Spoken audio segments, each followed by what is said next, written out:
നമസ്കാരം. തേർഡ് ന്യൂസിലേക്ക് സ്വാഗതം.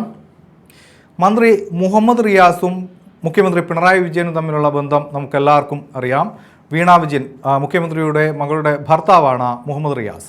അതുകൊണ്ട് തന്നെ ചില പ്രത്യേക താല്പര്യം മുഖ്യമന്ത്രി മുഹമ്മദ് റിയാസിനോട് കാണിക്കുന്നു എന്ന ആരോപണം പ്രതിപക്ഷം നേരത്തെ തന്നെ ഉയർത്തിയിരുന്നു. മരുമോൻ മന്ത്രി എന്ന് വിളിച്ചുകൊണ്ട് അദ്ദേഹത്തെ ആക്ഷേപിച്ചുകൊണ്ട് പലതരത്തിലുള്ള വിമർശനങ്ങൾ BJPയും പ്രത്യേകിച്ച് പ്രതിപക്ഷത്തിൻ്റെ ഭാഗത്തു നിന്ന് തന്നെ ഉയർന്ന് കേൾക്കാറുമുണ്ട്. പക്ഷേ ഇപ്പോൾ മന്ത്രിമാരിൽ തന്നെ, അതായത് ഈ മന്ത്രിസഭയിലെ മന്ത്രിമാർ തന്നെ മുഹമ്മദ് റിയാസിനെതിരെ തിരിഞ്ഞിരിക്കുന്നു എന്നതാണ് ഏറ്റവും ശ്രദ്ധേയമായ വാർത്ത വരുന്നത്. അതായത് തിരുവനന്തപുരത്തെ നമ്മുടെ തലസ്ഥാന നഗരിയിലെ സ്മാർട്ട് റോഡുകളുടെ ഉദ്ഘാടനവുമായി ബന്ധപ്പെട്ട് ഇപ്പോൾ ഉയർന്നിരിക്കുന്ന വിവാദം ഇങ്ങനെയാണ്. സ്മാർട്ട് റോഡുകളുടെ ഉദ്ഘാടനം നിർവഹിക്കാൻ നിശ്ചയിച്ചിരുന്നത് മുഖ്യമന്ത്രി പിണറായി വിജയനാണ്.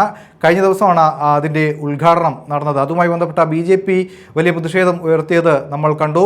പക്ഷേ മുഖ്യമന്ത്രി പിണറായി വിജയൻ ഈ ചടങ്ങ് ഉദ്ഘാടനം ചെയ്യാതെ മാറി നിന്നതുമായി ബന്ധപ്പെട്ട വിവാദമാണ് ഇപ്പോൾ ഉയർന്നത്. അന്ന് ഉച്ചവരെയുള്ള എല്ലാ പരിപാടികളിലും പങ്കെടുത്ത മുഖ്യമന്ത്രി ഈ പരിപാടിയുടെ സമയത്ത് അദ്ദേഹത്തിന് ദേഹാസ്വസ്ഥം അല്ലെങ്കിൽ ശാരീരികമായി ബുദ്ധിമുട്ടുണ്ട് എന്ന് പറഞ്ഞുകൊണ്ട് ഈ ചടങ്ങിൽ നിന്നും വിട്ടുനിൽക്കുകയാണ് ഉണ്ടായത്. അതായത് തദ്ദേശ സ്വയംഭരണ വകുപ്പ് മന്ത്രി MP രാജേഷും പൊതുമരാമത്ത് വകുപ്പ് മന്ത്രി മുഹമ്മദ് റിയാസും തമ്മിലുള്ള പടലപ്പിണക്കത്തിൻ്റെ ഭാഗമായിട്ടാണ് മുഖ്യമന്ത്രി ചടങ്ങിൽ നിന്നും വിട്ടുനിന്നത് എന്നാണ് ഇപ്പോൾ ഉയരുന്ന ആരോപണത്തിൻ്റെ പിന്നിലെ കഥ ഇങ്ങനെയാണ്. അതായത് സ്മാർട്ട് റോഡുകളുടെ ഫണ്ട് 80 കോടി നൽകുന്നത് കേന്ദ്ര സർക്കാരാണ്. 80 കോടി ബാക്കി നൽകുന്നത് തദ്ദേശ സ്വയംഭരണ വകുപ്പാണ്. അതായത് സംസ്ഥാന സർക്കാരിൻ്റെ തദ്ദേശ സ്വയംഭരണ വകുപ്പാണ്.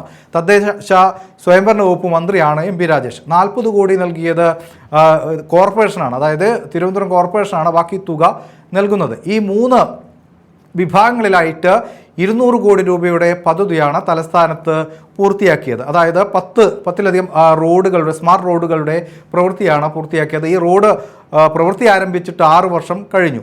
അതുമായി ബന്ധപ്പെട്ട പല വിവാദങ്ങളുണ്ടാകുകയും പണി നീണ്ടുപോയതിനെതിരെ കടകംപള്ളി സുരേന്ദ്രൻ അടക്കം കോർപ്പറേഷനെ വിമർശിച്ച കാര്യങ്ങൾ നമുക്ക് മുന്നിലുണ്ട്. മേയർ ആര്യ രാജേന്ദ്രൻ ഈ ഒരു വിഷയവുമായി ബന്ധപ്പെട്ട് നിരവധി പഴി കേൾക്കേണ്ടി വന്ന ഒരു ജനപ്രതിനിധി കൂടിയാണ്.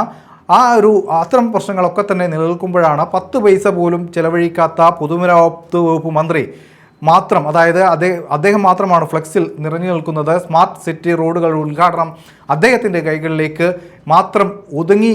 അതുകൊണ്ടാണ് ഇപ്പോൾ ഈ ഒരു വിവാദം ഉയർന്നിരിക്കുന്നത്. MP രാജേഷ് മുഖ്യമന്ത്രിയെ വിളിച്ച് കൃത്യമായും നേരിട്ട് തന്നെ തൻ്റെ പരാതി അറിയിച്ചു എന്നാണ് അറിയാൻ സാധിക്കുന്നത്. മാത്രമല്ല കോർപ്പറേഷനും പരിഭവമുണ്ട്. കടകംപള്ളി സുരേന്ദ്രൻ, നേരത്തെ മേയർക്കെതിരെ ഈ കാര്യത്തിൽ വിമർശനം ഉന്നയിച്ച കടകംപള്ളി സുരേന്ദ്രൻ അടക്കമുള്ള MLAമാർ ഈ ചടങ്ങിൽ നിന്ന് വിട്ടുനിൽക്കുകയും ചെയ്തിട്ടുണ്ട്. അതായത് നേരത്തെ തന്നെ പാർട്ടിയിൽ മുതിർന്ന നേതാക്കളെ തഴഞ്ഞുകൊണ്ട് മുഹമ്മദ് റിയാസിന് കൂടുതൽ സ്ഥാനമാനങ്ങൾ നൽകുന്നു എന്ന ആരോപണം അല്ലെങ്കിൽ വിമർശനങ്ങൾ നേരത്തെ ഉയർന്നതാണ്. ഇപ്പോൾ ഇതാ മുഹമ്മദ് റിയാസിനെതിരെ MP രാജേഷും മറ്റ് മന്ത്രിമാരടക്കമുള്ള ആളുകൾക്കിടയിൽ വലിയ അസ്വസ്ഥതയും അസംതൃപ്തിയും നിറഞ്ഞു നിൽക്കുകയാണ്. ഇതിൻ്റെ പേരിലാണ് മുഖ്യമന്ത്രി മാനവീയം വീതിയിൽ നടക്കേണ്ടിയിരുന്ന ഉദ്ഘാടനത്തിൽ നിന്നും മാറി നിന്നത് എന്നതാണ് യാഥാർത്ഥ്യം. മാത്രമല്ല ഈ ഒരു ചടങ്ങിൽ നിന്ന് BJP പ്രതിനിധിയെ ഒഴിവാക്കിയതിനെതിരെ BJPയും വലിയ പ്രതിഷേധം സംഘടിപ്പിച്ചിരുന്നു. എന്തായാലും 80 കോടി രൂപ കേന്ദ്രം നൽകിയ ഈ ഒരു പദ്ധതിയിൽ അതിൽ BJP പ്രതിനിധിയെ ഉൾപ്പെടുത്തുന്നത് തന്നെയായിരുന്നു അതിൻ്റെ ഒരു ഔചിത്യം എന്നും ഇപ്പോൾ ആളുകൾ അല്ലെങ്കിൽ അത്തരത്തിലുള്ള പ്രതികരണങ്ങളും വരുന്നുണ്ട്.